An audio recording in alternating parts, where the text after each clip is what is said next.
This is Democracy Now! I'm Amy Goodman with Juan Gonzalez.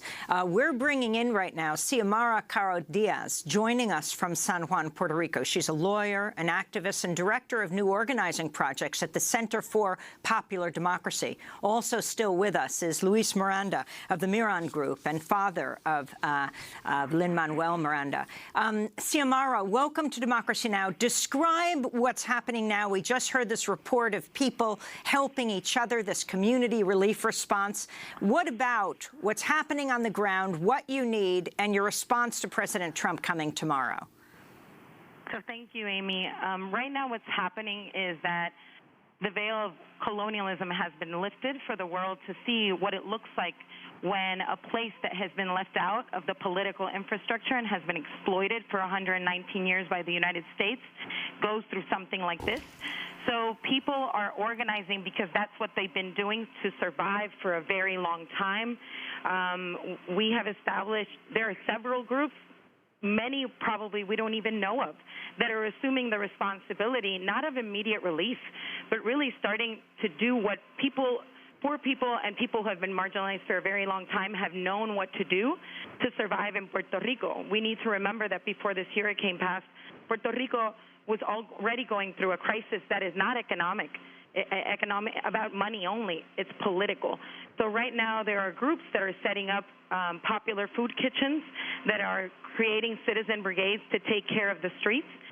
And that is what we need. We need to visualize the fact that the people of Puerto Rico have the infrastructure to build a horizontal movement to support not rebuilding what we used to have, but really building a new country, not the one that we would love people to think that we were okay. It is now visible for the whole world, and also in Puerto Rico, the metaphor of how visible all the poor communities are because there's no trees anymore. There are thousands of people without homes, and there are hundreds of people dead, and still to be counted. So the response is we don't need help. We need the United States to assume responsibility for a political relationship that has been abusive, that has been about exploitation. So we need the resources to repair what has been done and for the space for the groups on the ground to do what they've been doing for a very long time.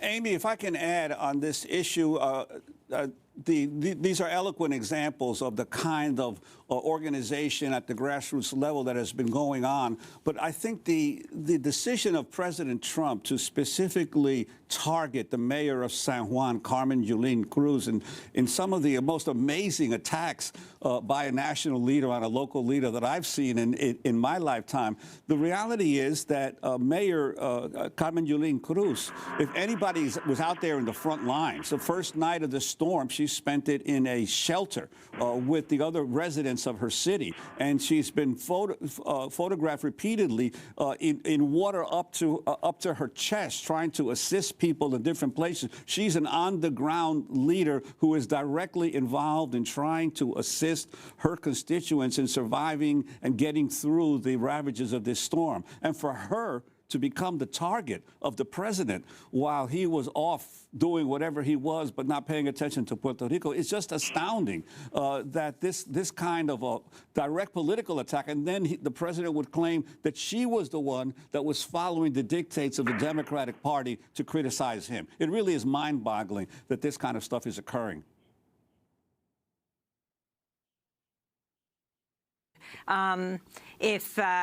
If you could respond to how people are responding in San Juan to President Trump's comments, both the attack on the mayor as well as overall on Puerto Ricans. I think we lost Xiomara Caro Diaz. Hi. I'm wondering if you can respond to what President Trump said, his attack on the mayor of San Juan, and talking about Puerto Ricans as one everything done for them. I think President Trump is not surprising anyone. We've seen this type of behavior before and attacks on other communities in the United States, so it doesn't surprise, but it should be condemned, and we will not tolerate that type of language. We will not tolerate that type of violence. We are not people here have been for a very long time waiting for the President of the United States to assume responsibility. There's a big difference. We do not need his pity, we don't need his drama, and we do not need his attacks. We need the United States and the current president, which he is in the position right now, to assume responsibility for that, and specifically 6 things. We need, 1, relief that does not come with strings attached. We don't need any more loans with high interest. We need repair and investment for 119 years of exploitation and the amount of money that has been made off of Puerto Rico. We need the repeal of the Jones Act and all other laws that limit the capacity of Puerto Rico to be a sustainable place to live. We need demilitarization of humanitarian help and allow the people of Puerto Rico, not just here, but in the United States, to be able to share their solidarity and their help in a horizontal, direct way without trying to control at a moment where lives are at stake. We need a commitment to just rebuilding, no displacement, no evictions. We're already hearing from communities where FEMA is telling them that they cannot rebuild their home where it currently is, and that is starting to lift up grave questions about what is the agenda behind telling people who have lived in a place for a very long time in a moment like this that they cannot rebuild their home there. We need debt relief, and we need to end colonialism, which is at the heart. It is at the core of this issue.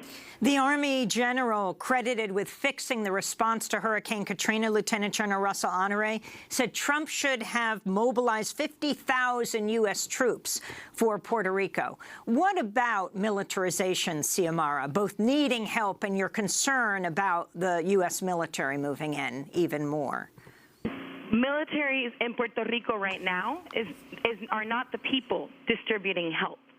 They might be tomorrow after a visit, and if that happens, if there is suddenly a bunch of help, we will have confirmed that this is a public relations trip and not a real trip to assume responsibility for a place that's part of the United States, not because of our choice, but because we've been submitted to that.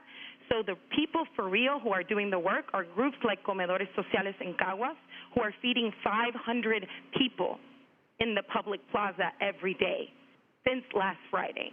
People, organizations like Taller Salud in Loíza, who distributed 300 lunches yesterday. We are not waiting for his help, and the military is not helping. The military right now, what it's doing is occupying Puerto Rico. It's making it even more difficult to get help on the ground.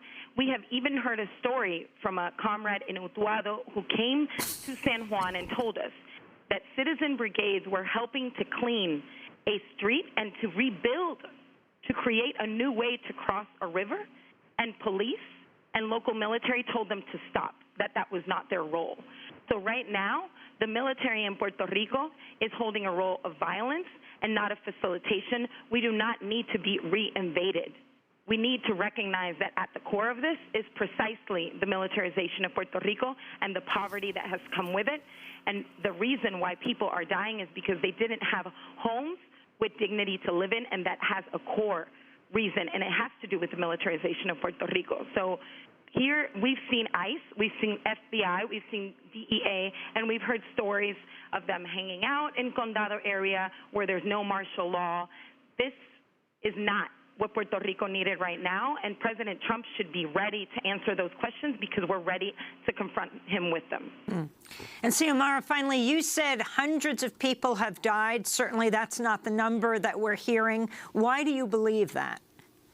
Because the amount of with the stories that come through the places we are trying to connect people is people hitchhiking from 3 hours away and telling us about neighbors who have had to bury their family members in their backyard.